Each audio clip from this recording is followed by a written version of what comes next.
जय मसीह के दोस्तों मैं हूं मसीह में आपका भाई नवीन चौहान और इस चैनल पर आपका बहुत बहुत स्वागत करता हूं यीशु मसीह के नाम में। दोस्तों अगर आप इस चैनल पर नए हो तो सब्सक्राइब कर सकते हो या फिर बिना सब्सक्राइब किए हुए भी इस मैसेज को सुन सकते हो। दोस्तों हर जगह की तरह पंजाब भी एक ऐसी जगह है जहां पर परमेश्वर ने पहले से ही बहुत ही अनोखे कामों को किए, या फिर यूं कहे कि बहुत से ऐसे परमेश्वर ने अपने दासों को खड़ा किया और उस जगह से भी बहुत अद्भुत रीति से कार्य को प्रकट किया, यानी कि यीशु मसीह के नाम को फैलाया, यीशु मसीह के सुसमाचार को इस दुनिया भर में फैलाया। दोस्तों जहां पर बात आती है पंजाब की, तो आपके नज़र में सिर्फ और सिर्फ अंकुर नरूला मिनिस्ट्री या फिर बजिंदर सिंह जी मिनिस्ट्री या फिर और भी यह जो तमाम दास है इसके चेहरे याद आते होंगे। परंतु दोस्तों इससे पहले भी परमेश्वर ने उस पंजाब नाम की अनोखी जगह पर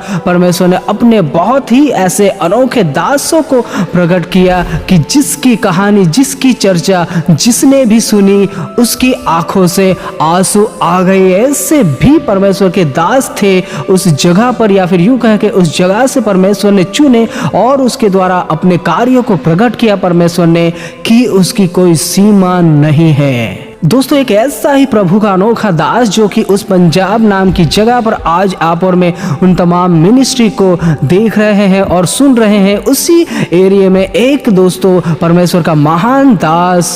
परमेश्वर चुनता है, और वही दास जो कि परमेश्वर को पहले नहीं जानता था, यीशु मसीह को पहले नहीं जानता था, उससे पहले वह मसीही विरोधी था, परमेश्वर के लोगों को सताने वाला था, और वह व्यक्ति जहाँ पर भी मीटिंग्स या कुछ भी ऐसी होती थी, प्रार्थना सभाएं, वहां पर भी सताने के लिए पहुंच जाता था, यहां तक कि उसने बाइबल को भी फाड़ कर जला दिया था। परंतु दोस्तों वह जितना भी मसीही विरोधी होता गया उतना ही उसके जीवन में बेचैनी आने लगी, अशांति से घिर गया, दुखों से घिर गया, और यहाँ तक कि अपने जीवन को भी समाप्त करने की सोची। दोस्तों ऐसा ही अनोखा दास जिसने इस संसार के कोने कोने में परमेश्वर के सुसमाचार को फैलाया, चाहे उसमें अमेरिका हो या फिर जापान हो, नेपाल हो, अलग अलग दुनिया की जगहों पर परमेश्वर के सुसमाचार को फैलाया। हाँ दोस्तों वही सेवक, वही दास जिसने महात्मा गांधी जी को भी सुसमाचार सुनाया, यहाँ तक कि रविंद्रनाथ टैगोर से भी उसकी मुलाकात हुई थी। दोस्तों ऐसा ही अनोखा दास जिसने एक धनी होकर भी एक निर्धन की तरह जिया, और मसीह यीशु का ऐसा दीवाना हो गया कि उसने अपना पूरा जीवन मसीह यीशु के पीछे ही खर्च कर दिया।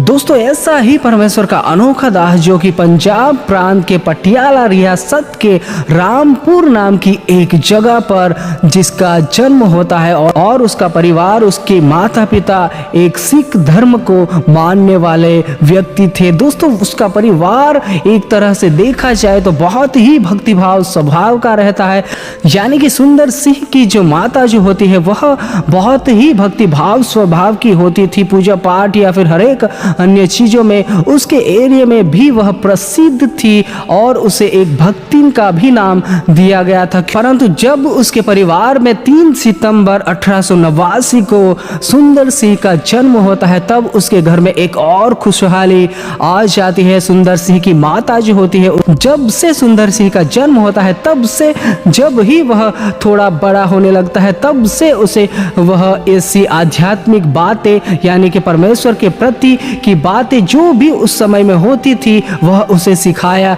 करती थी। यहाँ तक कि कहा जाता है कि सुंदर सिंह को 7 वर्ष की आयु में ही भगवत गीता का भी पाठ हो गया था, और वह भी एक ईश्वर का खोजी जैसा एक लड़का था बचपन से ही।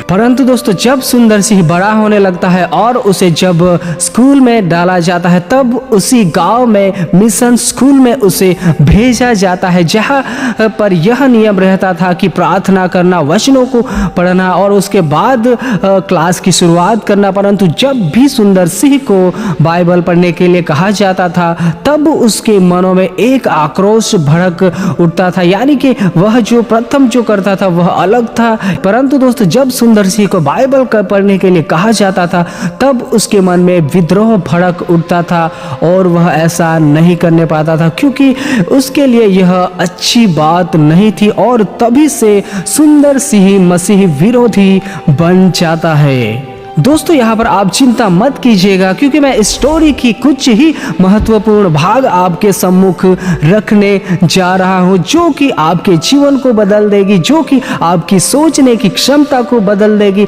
या फिर आपके मसीही जीवन में आपकी आत्मिक जीवन को भी बढ़ाने का एक काम करेगी दोस्तों।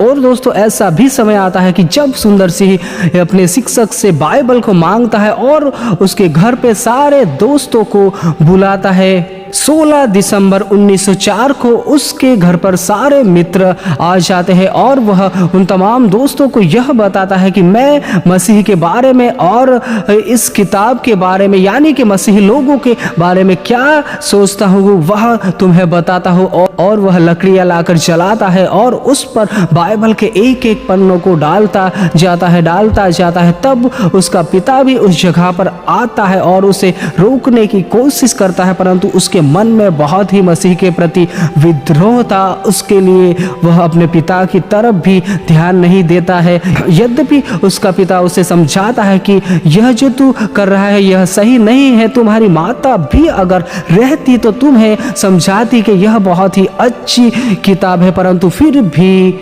सुंदर सिंह उसकी बात की ओर ध्यान नहीं देता है और बाइबल को चलाने ही लगता है। कुछ समय के बाद तो उसे ऐसा लगता है कि मैंने जो भी किया वह बहुत ही सही किया,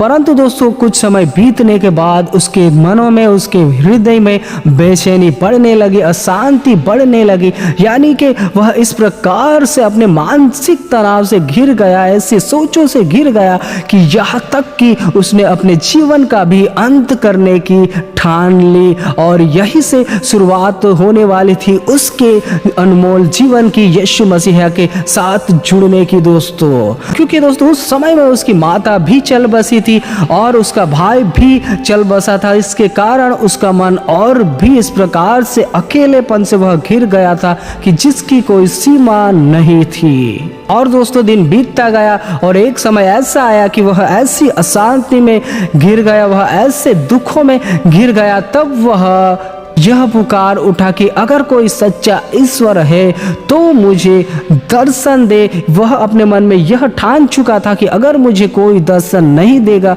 तो मैं अपनी उस घर के नज़दीकी रेल की पटरियों पर जाकर अपना जीवन समाप्त कर दूंगा। यह भी वह निर्णय कर चुका था और इसी के चलते वह पुकार उठा। परंतु कुछ समय बीतता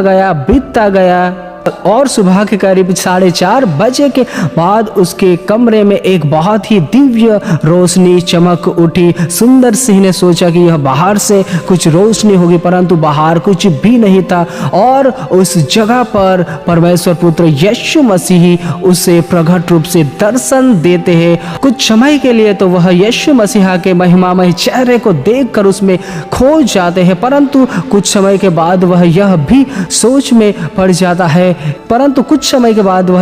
सोच में पड़ जाता है कि मुझे हिंदू देवी देवता या कोई भी ऐसा देवता दर्शन देगा, परंतु वहां पर प्रभु यीशु मसीह थे। तब यीशु मसीह उससे बातें करते हैं कि हे सुंदर, तू मुझे क्यों सताता है? मैंने तुम्हारे लिए और सारे संसार के लिए अपना बलिदान दिया। ऐसी कुछ बहुत सारी बातें उस जगह पर होती है और दोस्तों सुंदर सिंह उस जगह पर अपने आप को मसीह यीशु के हवाले कर देते हैं, यानी कि यीशु मसीह को ग्रहण करता है दोस्तों। और दोस्तों सुंदर सिंह के मन में अपार शांति, अपार खुशी थी। वह उस खुशी को रोकने ना पाया और सुबह जब भी जल्दी उठा तब दोस्तों अपने पिता के पास जाकर कहने लगा कि मैंने मसीह यीशु को ग्रहण किया है, मैंने यीशु मसीह को अपना लिया है। इसकी बात को लेकर सुंदर सिंह के पिता बोल उठे कि अभी तो तुमने उसकी किताब को जलाया था और तू यह क्या कह रहा है। सुंदर सिंह का पिता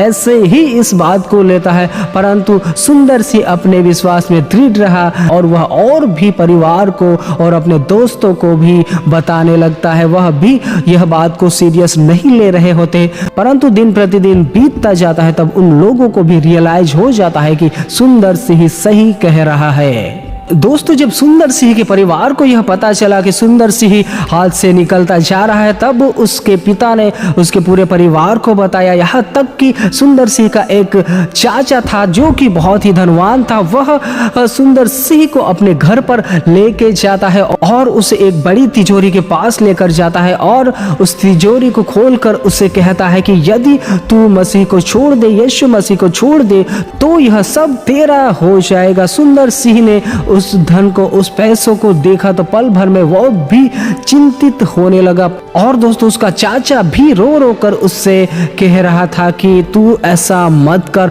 और बहुत सी बातें उस जगह पर कहता है, परंतु फिर भी सुंदर सिंह को वह यीशु मसीहा का महिमामय चेहरा याद आता है और वह विश्वास में दृढ़ हो जाता है और वहां से भी वह इनकार करके चला जाता है। और दोस्तों, सुंदर सिंह अपने विश्वास में और भी मजबूत होता गया और एक समय ऐसा आता है कि 15 वर्ष की आयु में वह कर बैठता है जो कि सिख धर्म में करना वर्जित था, यानी कि वह अपने केस को काट देता है, जो कि उसमें माना जाता है कि वह ऐसा नहीं कर सकते। और इसी बात को लेकर सुंदर सिंह का पिता बहुत ही क्रोध से भर जाता है और वह निर्णय कर लेता है सुंदर सिंह को घर से बाहर निकालने का, और एक शाम की रात्रि के समय में उसे भोजन देकर उसे घर से बाहर निकाल दिया जाता है। सुंदर सिंह ट्रेन में बैठकर जब जाता है तब उसे याद आता है कि उसके गांव के कुछ मसीही विश्वासी थे जो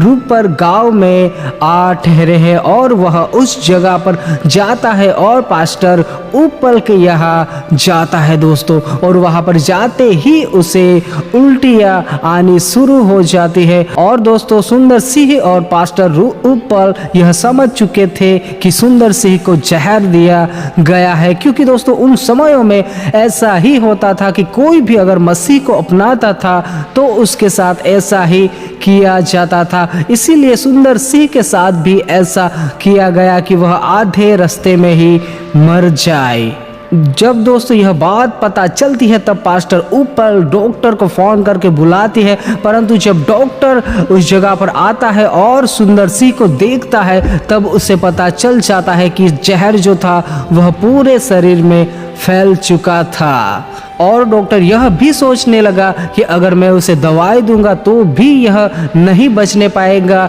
और मैं उसे ना दूंगा तो भी यह ना बचने पाएगा। और दोस्तों, वह डॉक्टर भी उस जगह पर यह कहकर चला जाता है कि यह नहीं बचेगा। और दोस्तों, सुंदर सिंह डॉक्टर्स को मरकुस का 16वां अध्याय पढ़ने को कहता है और उस बात को लेकर डॉक्टर भी हंसकर चला जाता है। परंतु जब सुबह को उसे पता चलता है, जब सुबह को वह डॉक्टर वापस आता है और सुंदर सिंह को धूप में बैठे हुए देखता है सर्वताजा, तब वह देखकर हैरान हो जाता है कि बगैर दवा के भी वह कैसे भला चंगा हो गया। और इसी घटना को लेकर वह डॉक्टर भी मसीह यीशु पर विश्वास करता है। दोस्तों, सुंदर सिंह के चंगे हो जाने के बाद उसे लुधियाना के बोर्डिंग स्कूल में भेजा गया, परंतु दोस्तों जब उसके पिता को पता चला यह बात तो उस जगह पर सुंदर सिंह को लेने के लिए वह वहां पर भी आ गए। और उस जगह पर जब उसका पिता आता है तो यद्यपि सुंदर सिंह जो उससे बहुत ही प्रेम करते थे,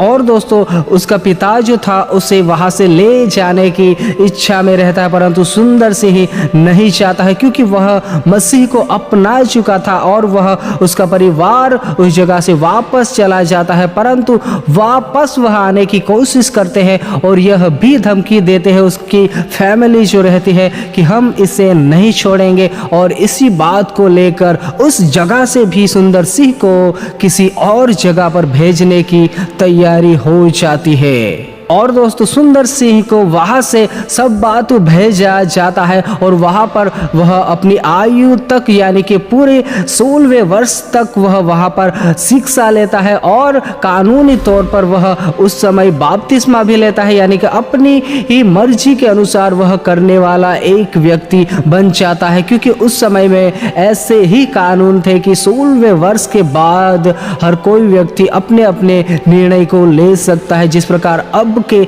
समय में होता है। दोस्तों जब सब बातों में उसने बाइबल की शिक्षा प्राप्त की, परमेश्वर के वचनों की शिक्षा प्राप्त की, क्योंकि दोस्तों उस जगह पर जो था वह बहुत ही बाइबल को, परमेश्वर के वचनों को बहुत ही एकांत में भी पढ़ता था और उसे शिक्षा भी दी जाती थी आध्यात्मिक रीति से दोस्तों। और जब उसने वहां पर शिक्षा को प्राप्त की और बपतिस्मा लिया, तब जाकर उसका एक ही लक्ष्य बन जाता है प्रभु यीशु मसीह के सुसमाचार को दुनिया भर में फैलाने की। और एक समय में वह जंगल में टहल रहा था, तब उसे एक आवाज आती है,